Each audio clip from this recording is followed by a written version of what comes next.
Hello everybody, Jordan Nelson here. Today we're going to talk about how much you should be charging for your wedding film. So let's get started.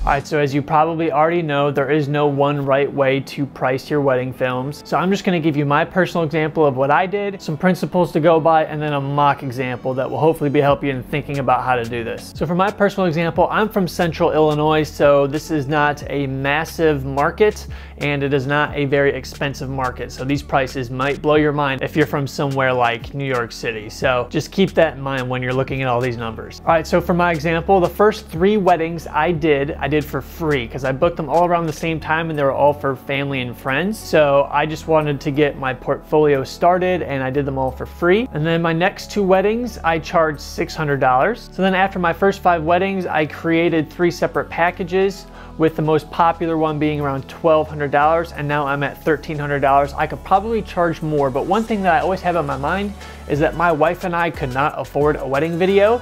I think I might have this thing where I want to be affordable. I want people to be able to have a wedding film. So I think I charge less than I could, which maybe isn't a great thing.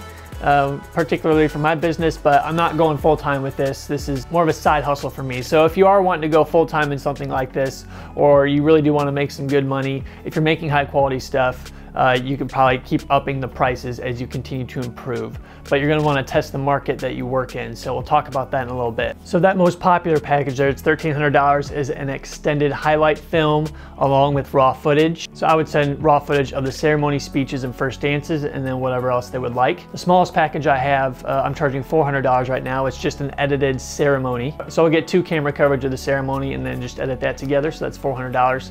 And then for $1,500, I kind of combine the 2. I do the highlight film, I do the full ceremony edit, and then I also send them that same raw footage and then whatever else they would like. So as you can see, I really don't do an a la carte type pricing. I just have my packages and they're set in stone and this is what you get.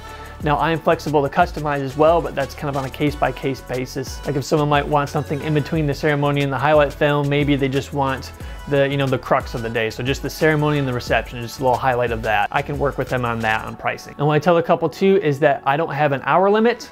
I will start around when they're getting ready so I can get some accent shots, some shots of the groom with his groomsmen, some shots of the brides with the bridesmaids, shots of the bride getting into her dress, and those types of things. And then I will stay for 20 to 30 minutes of dancing or a little bit longer if I need to. I just want to make sure I'm there to get all the shots I want to get to make a really good video.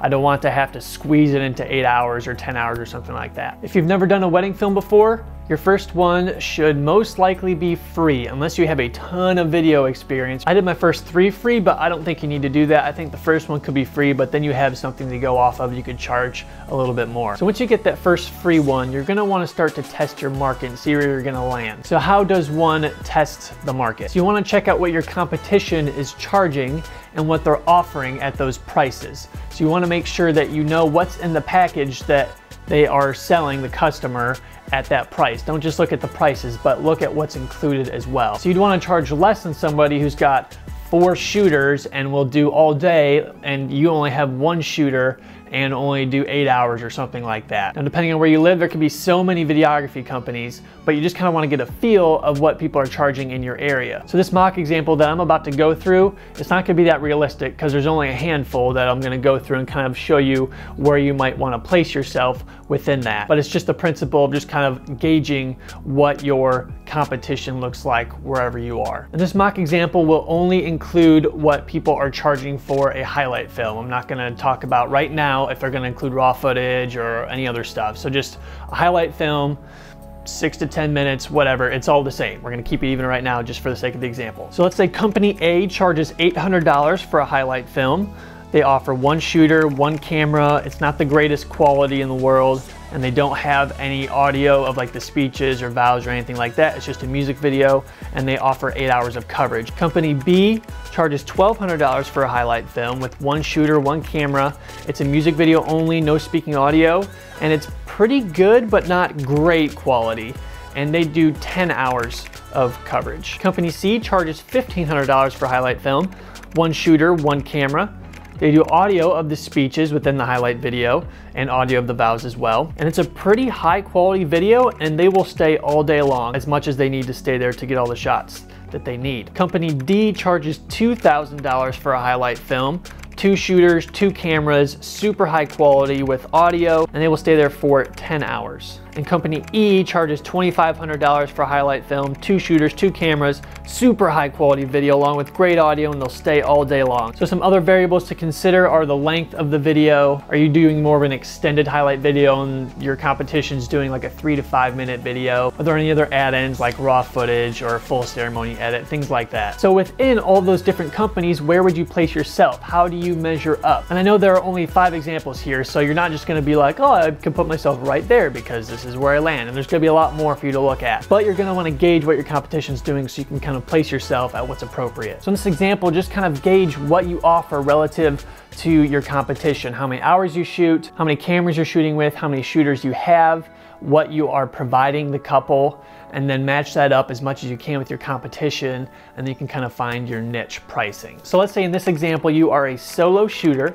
but you have 2 cameras. So you use 1 camera for most of the day, but then you also have 1 on a tripod during the ceremony. You'll also get audio of the speeches and the vows. You produce some pretty high quality stuff, and you will stay there all day as much as you need to get all the shots that you need. Like I'd say you might fall somewhere in between C and D. So maybe let's say $1,800 or something, because that D company, they do super high quality stuff, and they have 2 shooters with 2 cameras all day. So they're gonna have someone manning the camera all day, not just the other one on a tripod. So that does provide more value. They're gonna get a lot more angles than you would be able to, and they're still producing really high quality stuff. Even if they're only shooting 10 hours, you're probably not gonna be shooting a whole lot longer than that. So maybe you're gonna be a little bit closer to D than C, but really there's so much flexibility and so many variables to all of this that you're gonna wanna make sure that you're considering all of that and just try it out. There's gonna be trial and error here. Just see what sticks and see what doesn't. Now I post all my prices on my website up front so they know what the prices are, but they can reach out and try to customize. I've had that happen a few different times as well. But I just like it all up front so I don't have to try to finagle with people and people are trying to customize everything all the time. I just want all my wedding packages to be out there. All right, so that's it for me, everybody. Thanks so much for watching. If you like this video, go ahead and click that subscribe button right up here. And if you'd like to see more content just like this, I have a playlist right down here. Thanks so much for watching. We'll see you in the next video.